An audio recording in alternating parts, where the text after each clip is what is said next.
Hi, hi, hi. Welcome to Habit Hacking Weekly. If this is your first time joining us, hello on the replay on YouTube. Hello to my friends on Instagram. Every Thursday, I go live at 12 p.m. to give you a recap of what we learned on the Self Transform podcast. Why do I do this?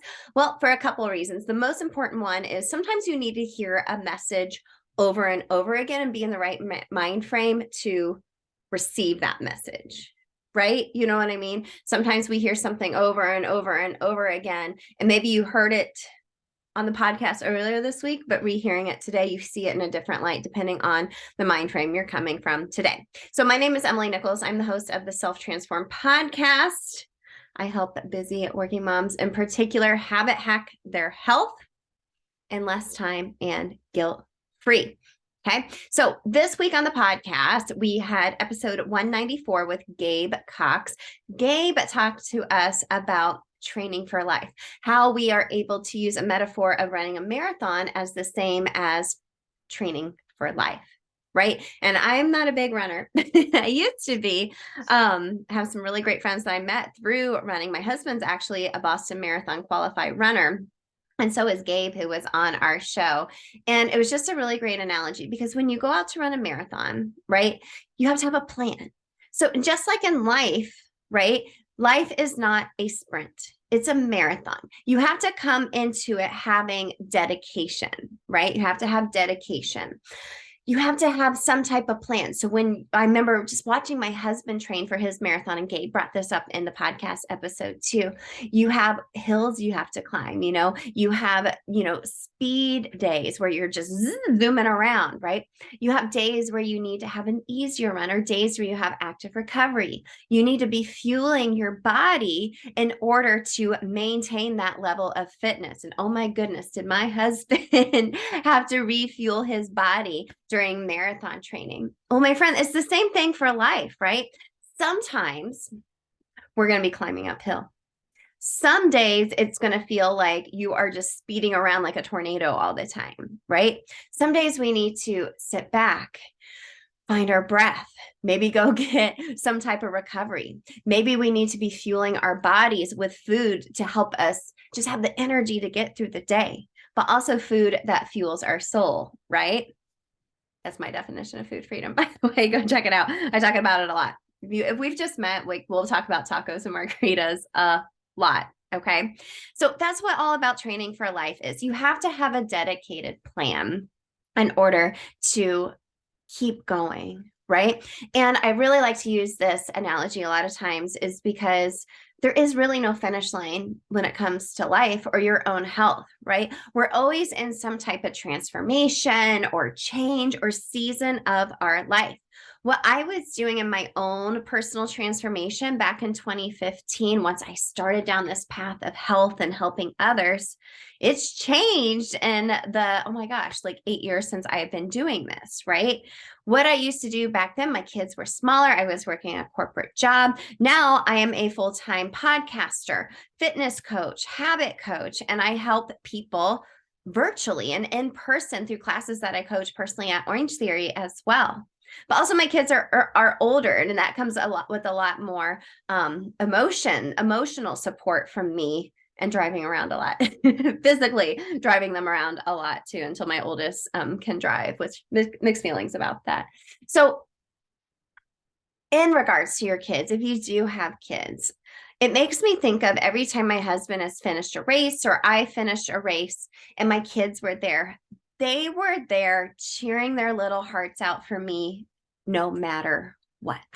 Okay. When I watch my husband finish a race, he knows he's almost to the finish line because he hears me obnoxiously going, "Go, babe, go." And I always ask him, I was like, "Is that annoying? Like, do you not want me to do that?" And he's like, "No, it motivates me to know that you got my back. You're supporting me." Well, it's the same thing with my kids. My kids are watching. They don't care that if I want to race. I've never won a race like in my life. My husband's won a few. And they don't care if he wins either. They're just excited to watch you train and keep going. Okay. So marathon training is such a great metaphor for life. Go listen to episode 194 with Gabe. She is super great. She has a method called the red hot mindset. And, kind of like when you're molding into who you're supposed to be and your purpose or purposes, right? A lot of times we just don't have one that's not singular. Sometimes when you have to step into the fire, right? It makes me think of glass blowing, right? Where it has to get really hot and like molted and like ooey gooey. And then they're able to mold it and create it into something really beautiful. Okay. So in today's episode, every week we do a habit hack focused around either mindset, movement, or food freedom. Today is all focused around mindset. And I brought forth the quote. I heard this on a podcast. I've been saying it the past couple of weeks. I'm like, I need to talk to you guys about it. Is you can't spell challenge without change. Okay. You can't spell challenge without change. And kind of like I was just talking about, you have to, have a different plan in mind when it comes to your healthy habits as you're going through different seasons of your life. And sometimes we get so stuck in our own habits and routines, regardless if they're good for us or not, you personally, that sometimes it feels really uncomfortable to change and it feels really challenging to mix things up.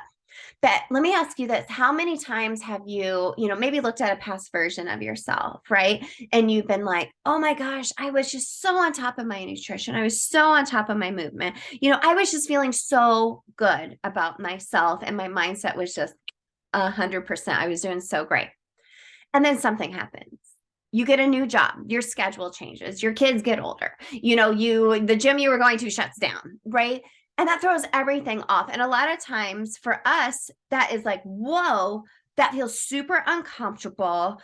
Now I'm forced to change. Sometimes we have to because it's something that's out of our control, but that's uncomfortable. So sometimes we are paralyzed and we don't do anything. Right. A lot of times we have that all or nothing mentality. Or if you've looked back and like, oh, I wish I could do that again. You can. You can. You just have to pivot your habits to what is working in this season of life and what you need right now to help support your energy, to help support your health, to help support your mental health, and so much more. So you can't spell challenge without change. Change is uncomfortable, but when you lean into that discomfort, that is where the growth is, my friend. So that today's big habit hack was to try to challenge yourself to do something maybe a little outside your comfort zone. And it doesn't have to be like big or grandiose. It could be as simple as striking up a conversation with a stranger. That's uncomfortable sometimes, right? For some of us, it could be trying out a new workout class. Lately my husband and I have been doing cold plunges. That is challenging. That's a little more extreme.